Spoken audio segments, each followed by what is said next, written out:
Hello and welcome to Tournament Talk on the Tournament Edge for Friday, February 5th. I'm Bobby Shoemaker, and of course that's Barry, the Sniper Spears. 4 races, 2 at Gulfstream Park, 2 at Santa Anita. But of course Barry and I will kick things off as always in Hollandale Beach. Race 8 on the card at Gulfstream on Saturday, which Barry, by the way, we can just start calling it Super Saturday. What a day of racing down there. Again, race 8. A 3-year-old maiden special weight event, a $50,000 purse. It's a mile and a 16th on the lawn, and you know what that means. It's 2 turns on the turf. So it's a field of 14, and the 13 horse, Inspector Lindley, is your 5-2 morning line favorite. Horse drawn to the outside, short price, seems vulnerable to me. What do you think? Absolutely. You started it off right here by saying what I was going to say. A very vulnerable favorite on the outside. The 13 hole is definitely not the place to be. It's just been horrible as far as his win percentage. This horse actually is not very is very good actually.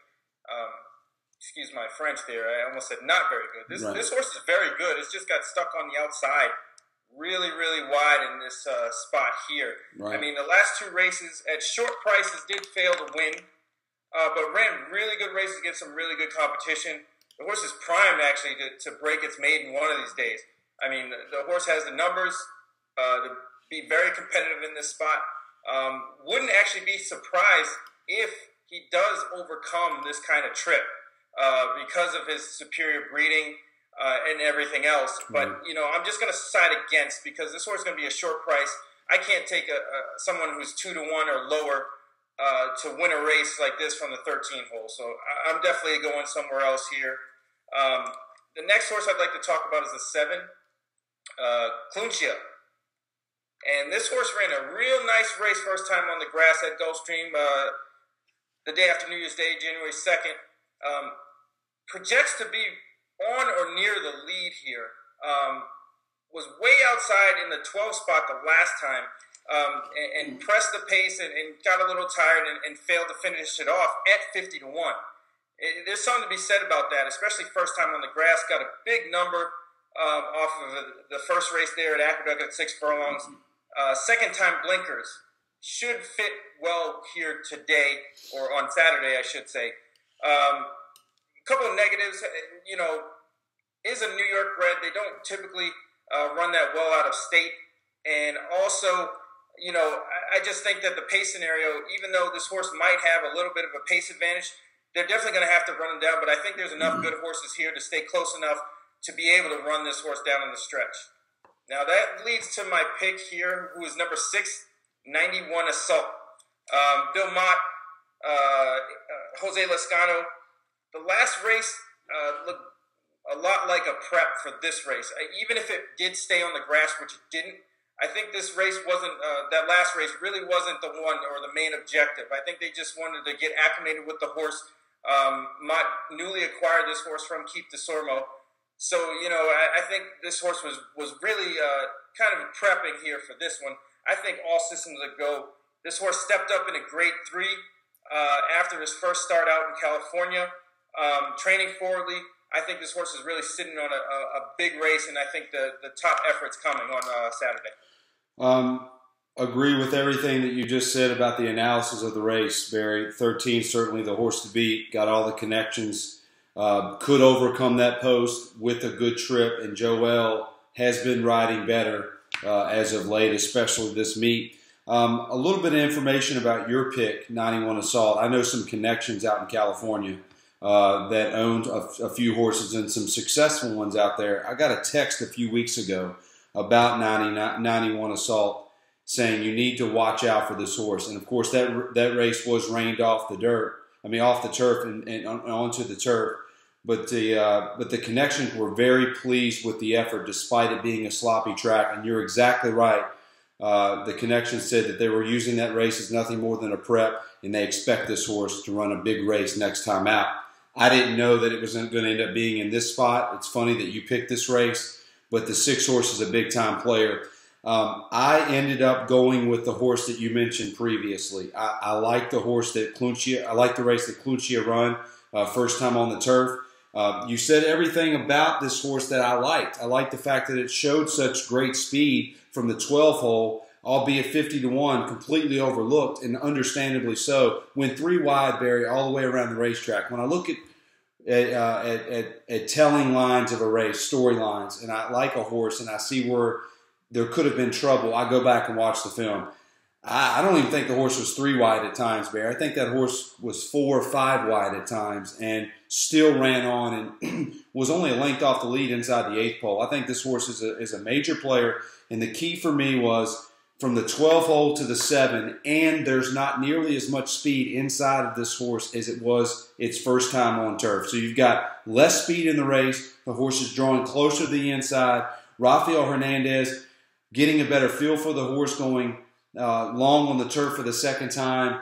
I like Jerkins. I really think he gears horses up. Second time on whatever surface they ran on previously. I think it's cold. 7-6 exacta, 7-6, 7-6 all in a try. And I have a feeling that Cluncia might be a little bit of an overlay here, Barry, from a 6-1, maybe 7 or 8-1 morning line. I'm not really sure how that's going to play out. You're definitely better at that than me. But I think the 7 gets to the rail, saves all the ground. And this horse is supposed to improve off of efforts, right? We talk about third career start or second time on a certain surface. I think we'll see better from Cluncia this time than we did last time. And quite frankly, Barry, you could argue the same performance wins on Saturday. I'll go with the 7 horse, 6-1, and I'm going to put the 6, your top selection, in all of my exotics. Yeah, it's definitely, I like that play. A horse that might take a little bit of money that we didn't talk about is Berliner, Christophe Clement, the 10 horse. So that might improve your horse's price. Yeah. And also even the 3 horse here might take some action after not taking any in the first time out in that same race with Cluncia, Inspector Lindley is Southern Wild. This horse could take some action also. The numbers came back pretty good on that one. So, you never know. I think this is going to be a real spread out betting board here. Yeah. Even though Lindley will probably be the favorite, everybody's going to be a real close price, 6, 7, 8-1, 5-1-ish. So it should be a great betting race. Should get a nice price here, despite the 13 taking some action. Lastly, before we move on, Barry, a key, and I want to stress this to the viewers, when you have races like this on the turf with such big fields and we feel as though the competition is fairly similar, very competitive, trip means everything. And for me, Barry, I think the 6 might end up being more talented. It might have a brighter future. But I know the 7's going to the lead. I think the 7's going to be able to save all the ground. And again, if you can get to the rail after that first turn and repeat the effort that we saw from this horse the first time, trip will be everything for the 7. And I think he'll win at Turning Point. All right. So we'll move on to race 11 on the Gulfstream Park card. It's a 1.8 mile on the dirt for 3-year-olds. It's another maiden special weight event. Another event worth $50,000. To me, Barry, a lot of horses wanting the lead here. A field of 12 and what I feel like is going to be a hotly contested pace. And the 3 horse, Wheels Up Now, your 5-2 morning line favorite. Did you find someone that can beat him? Yeah, I mean, Wheels Up is a really nice horse. Second off the layoff for Albatrani, who's going a lot better this year than he did last year down at Gulfstream and everywhere else. This horse is shedding the blinkers for second time off the layoff, which may push him a little bit forward. It definitely looks like this horse will be on or near the lead. But there may be some speed that to contend with outside of him, such as Kelly Tough and Gold Shark, among others. So there may be a little bit of a dash for the lead here. I'm not really 100% positive this horse can rate enough to, sit off the pace. It looks like he just wants to go to the lead and stay there. This is a very good horse in a spot like this, but I can't take a horse that's going to get a lot of pace pressure here at low odds. So, and Barry, and something else, you can't take a horse who's had 2 consecutive opportunities to win races it should have won, and both times burn up win tickets. when you're talking about horses like that, you're talking about horses that you and I are going to play against almost every single time. Absolutely. You know, like you said, disappointed twice as the favorite. The last two times, one with blinkers, one without. They're going back off. Right. So, you know, that to me, I don't personally like that kind of move. I'd like to see them stay with what they're going with. And the blinkers didn't really improve the horse any at all. Right. So we'll see what happens on Saturday. Now, that brings me to the one horse who is really interesting here, Cumberland River. Kieran McLaughlin has really good numbers off similar type layoffs. Right. I mean, 24, 25% off the 61 to 180 day layoff, which is very good in a pretty decent sample size. This race on Saturday might be this horse's first race over fast dirt, which I thought was really interesting. And this may move this horse up a few lengths with that happening on Saturday. Yeah. He's been training well, got a bullet in tow for this one, out of 52 at Palm Meadows on January 26th. So that's, the horse is ready to go. Whether he wins or not is another story. I expect a good showing from this horse, a really good showing, but I'm just not expecting a win. Maybe, second, third, maybe even a close miss. Definitely has every right to win, but I'm going to side against. I ended up going with number 2, Majesto. This horse disappointed last time at as odds on, in a pretty wide open field. I took a look at this race several times, and there was a pretty big scramble for the lead. About 6-7 horses wide around the first turn. This horse was in behind horses, catching a lot of dirt, and it, just didn't seem comfortable. The horse was, Irad was in the brakes pretty much a lot down the back stretch. Then the horse moved out about 4 wide, made a nice little run, and then flattened out. Got beat by a pretty nice horse in Gettysburg. Not getting anything like that in this race here today. I think this horse improves off of that effort with a better post position and a better trip. I think this horse wins going away. Okay. Certainly a win contender if he runs back to his last race. And I watched that race as well because there was more than one horse in that race that's in this one. And you're right. That was a mad scramble for the first turn. A lot of horses wanting the same spot, and a lot of horses got pushed out. So I agree with you that the 2 is certainly a major player. Again, we talked about the 3 on paper, just looking at the numbers, the horse to beat. But again, we're not going with that horse considering the last 2 tries. I ended up siding with a horse that you mentioned earlier, and that's the 5 horse Kelly Tough.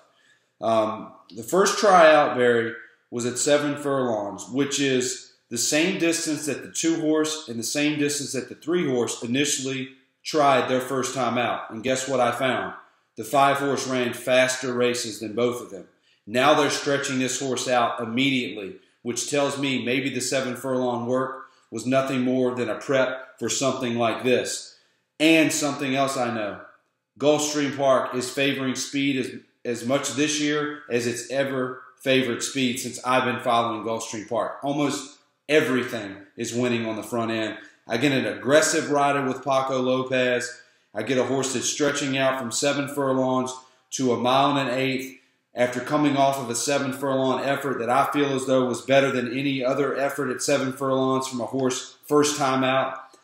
I'll take the stretch out. I'll take Paco Lopez being aggressive from the bell. I think I'll get a price. And if the speed continues to hold, they're going to have to catch the 5 and beat him. And I'm not sure they're going to do it because the 3 is going to hang. Can the 2 improve?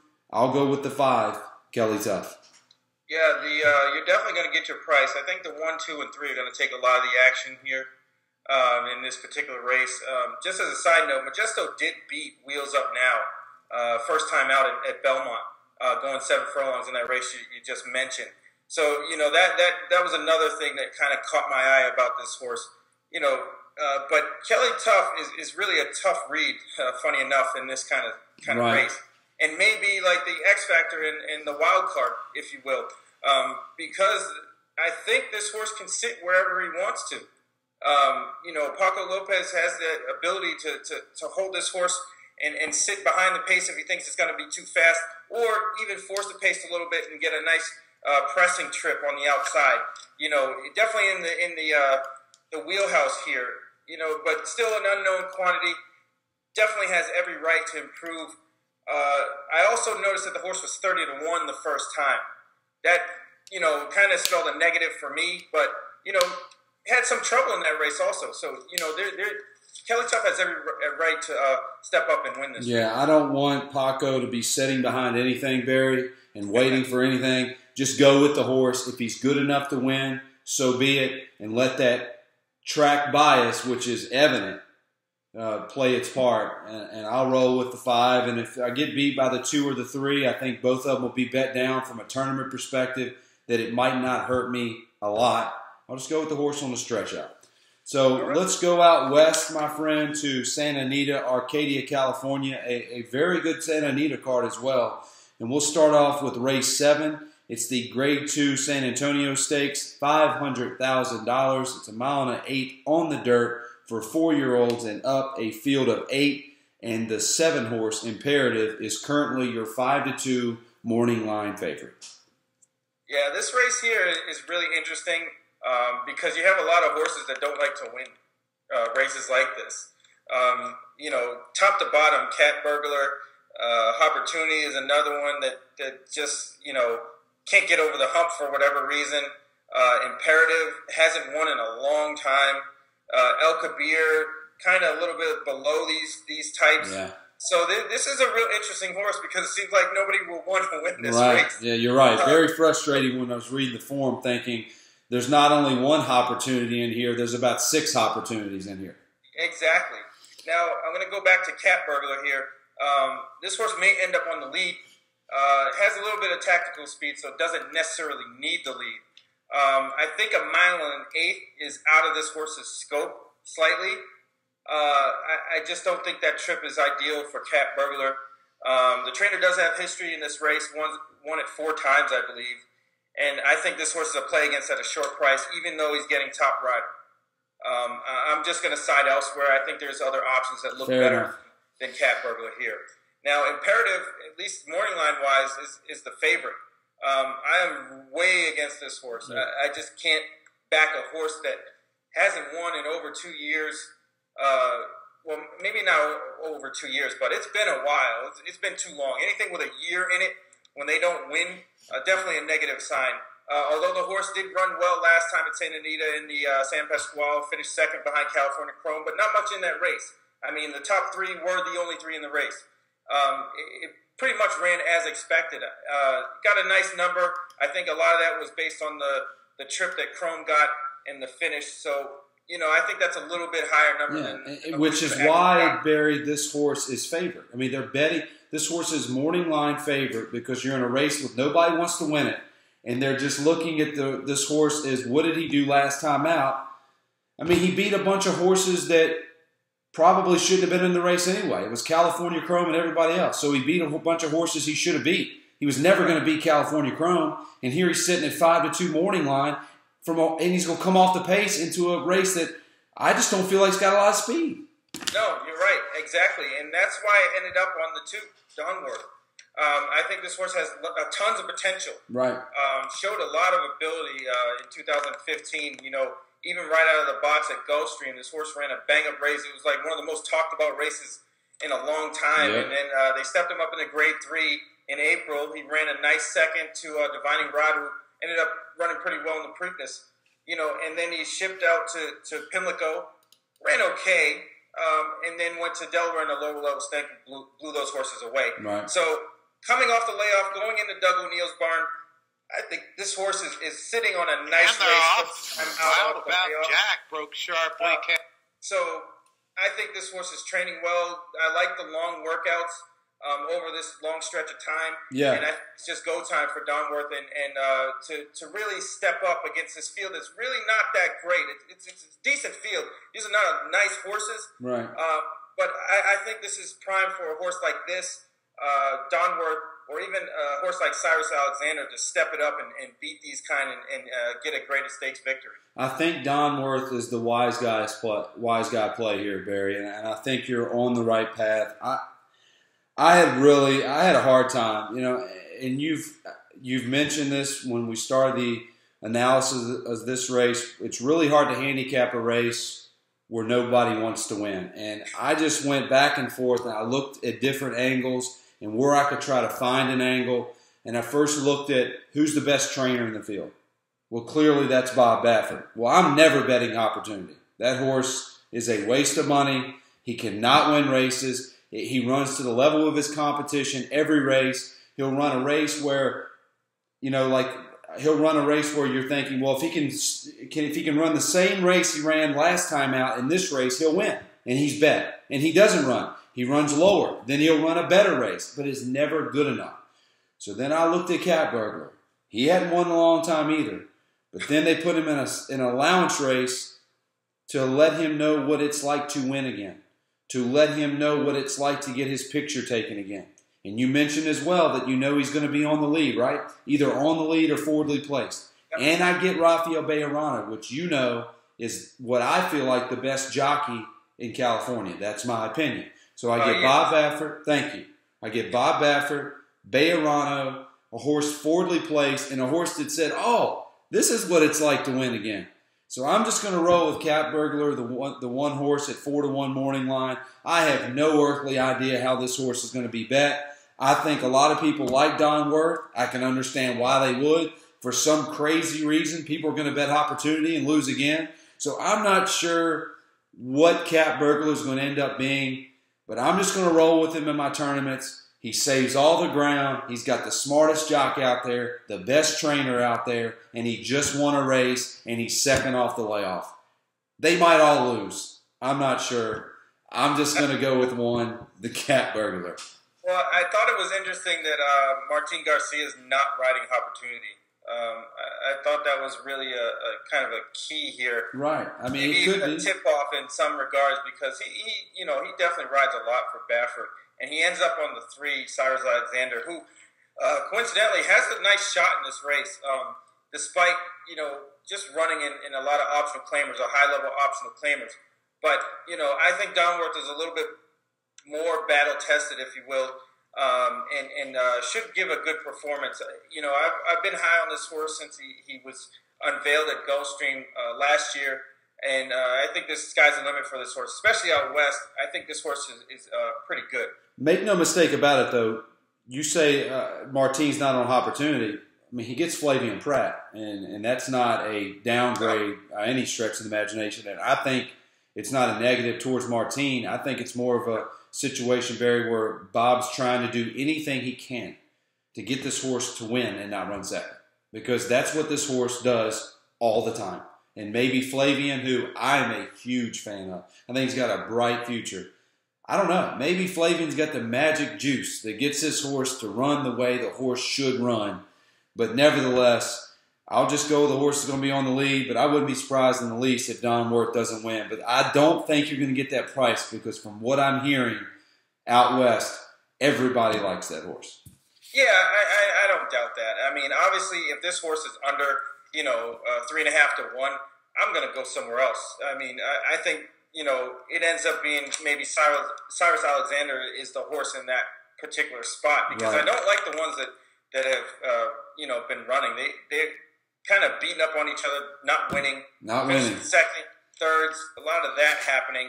Even a horse like El Kabir, even though a lot of the trainer stats are really negative on this horse coming into this race, but I can't not see this horse winning. I mean, He's won more than the other ones. Wins this race in a certain scenario. Yeah. So this is a really tough race from a betting perspective, and also should be interesting the way that it's run as far as who's going to lead the cat and mouse game. This ends up being a kind of rider's race, and should be interesting. Which is why I went with Bejarano, which I get it. You nailed it there, Barry. Who knows what the pace scenario is going to be, and it'll be interesting to see who wins. And if it's Opportunity, he might not even know where the winner's circle is. He might be looking around for it because he hadn't been used to it in a while. So we'll move on to the last race of the Tournament Talk show for Friday, February 5th, and what to me was by far the most competitive, and it took me the longest. Watched a lot of video here because there's a lot of horses that do a lot of the same things, and it's a field of 11. So it's the Grade 2 San Marcos Stakes, a $200,000 purse. It's 1.25 miles on the turf for 4-year-olds and up, a field of 11, as I mentioned, and the 8-horse Hey Dude is your 5-2 morning line favorite. Who's your selection, Barry, and why? Well, I'll start with Hey Dude. Not my selection. Kind of freaked the last time and controlled the pace against a lesser field and one going away at 2-1 or so, 2.5 to 1. Right. I just don't think this horse, has the class to beat this kind of field, especially on the lead. There's some speed to his outside, some speed to his inside with the 4 Southern Freedom. I think this horse is up against it. Hopefully he is somewhere around the same price it was last time because I'm definitely going to play against. I'll let a horse like that beat me every time. Now the next horse, right inside of him is Flamboyant. Another horse that absolutely freaked out on in the San Gabriel and ran a huge number just out of nowhere. And with a horse like that, I'm always wary of the bounce, even though the trainer stats are pretty good second time off of this kind of layoff. Yeah.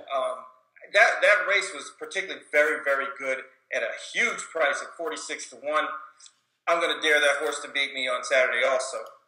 Chiropractor, the 3 horse, another one, dead closer, probably will take some money. I just can't play a horse like that in a spot like this. Big field, a lot of traffic trouble. The race he did one recently was in November against 3-year-olds only. I just think that this horse has a good future, but I don't think this race in particular is going to be a fit for this particular horse on Saturday. So that leads me to my pick, who is the 2 class leader. I think this horse ran some sneaky good turf races. The only 2 times he was on the turf, especially in the King Pellinor, made a nice little run, led between calls, and held second to Texas Rhino, who was a really nice horse. Then came back on the turf off of a little bit of a freshening, lost to the Pizza Man, Big John B, and even Powerfoot, who's in this race. Has a bullet coming into this race. I think this is the perfect spot. This horse is sitting on a big race, should sit a great stalking trip, and I think this horse is going to get first run and bring it home.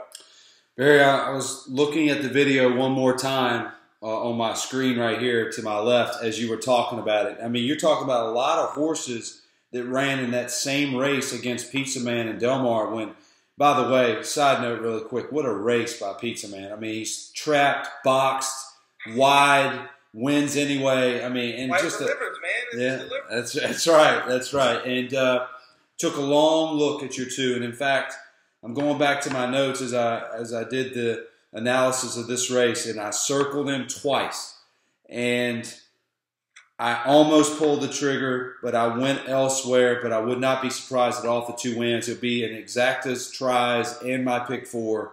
I went with the 4 Southern Freedom. Now, ever since Martin Garcia's gotten on this horse, in my opinion, he's run some very competitive races.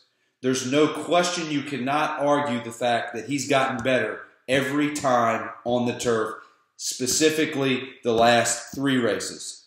In the last race, Barry, in his deepest waters yet, where he's speed outside of speed, drawing the 11 hole, this horse was leading at the 16th pole, and when they first turned for home, you can look at where the Pizza Man is and the way the 11 was going at the time. You're thinking, oh my gosh, Southern Freedom is about to shock the world at 51 to 1 or 50 to 1 or whatever it was. So he went from the 11 hole to tons of speed in front, inside of him at 1.5 miles. Now we're going 1.25 miles. Now he's drawing the 4 post. Now we're talking less speed inside. And to me, I think he's the speed of the speed. So it comes to another situation where Barry, he ran a heck of a race last time out. He gets a 72-day freshening. I think he's the speed of the speed. He'll be able to get to the rail, save as much ground as he can, maybe save some horse that he had to exert last race because of his post, turn for home, let go of the reins, switch leads, and ask for everything you got. I really like this horse because of the freshening. Hollendorfer doesn't care about how long that they've been off because that guy can just win races with firsters, horses off the layoff. 4 horse, Southern Freedom, my pick of the day. I'm going to bet him to win, and I'm going to key him around every tournament I'm in. Southern Freedom before. Absolutely. No, definitely worth taking a shot at. You know, and it's funny that you mentioned his style because, you know, when I take a look at races, particularly I like to visualize what I think everybody's going to do. Right. And he's definitely going to be out, you know, in the front. You know, it's just a matter of what Hey Dude's going to do. Right. And that's why I ended up going with the 2. I thought the 2 would just slip in right behind those 2 and kind of lope along, you know, in a nice stalking trip and get first run on these guys. Whether he can finish it off and just extend, you know, after he gets the lead is another story. Right. But, again, there's also a scenario here where Southern Freedom, like you said, can get loose. And he's good. Anything close to that Pizza Man race, he's going to be tough because, you know, those horses aren't in this race. They're not. And, you know, he might have a little bit of an edge off of that freshening. You know, so this is, like you said, this is a very competitive race. There's a lot going for this lead, and it should be a great stretch run no matter what happens, whoever wins. I think, Barry, it's either going to play out like this. Either the jockey's going to read the form and think that there's a lot of speed in here, and they're all going to lay back, and then maybe I know what Martine's going to do. We know what Martine's going to do. And Martine goes to the lead, and I think the horse is good enough with a lonely lead to win no matter what the fractions are. He showed that to me last race. Or it's going to be a pace duel. They're going to kill each other, and something's going to come off the pace and win the race. It's going to be one or the other. I don't think you're going to see intermediate fractions where it's a typical turf ride where there's a bunch of horses saving energy and they're all turning loose at home, and it's just this dicey race inside the 16th pole. I think it's either going to be very fast and the pace collapses and something comes off the pace, or I think Southern Freedom is going to wire this field, and I'll roll the dice with the horse at a price on the front end. All right, let's do it. So before we go, your bet of the Tournament Talk show. My best bet of the day is 91 Assault, race 8, Gulfstream Park. Big fan of it, and again, to reiterate, I'm on the 4, Southern Freedom, Santa Anita race 8 in the grade 2 San Marcos. So that'll do it for Friday, February 5th. Another great show. Hope we find you some winners. I'm Bobby Shoemaker for Barry Spears. Until next time, and as always, good luck.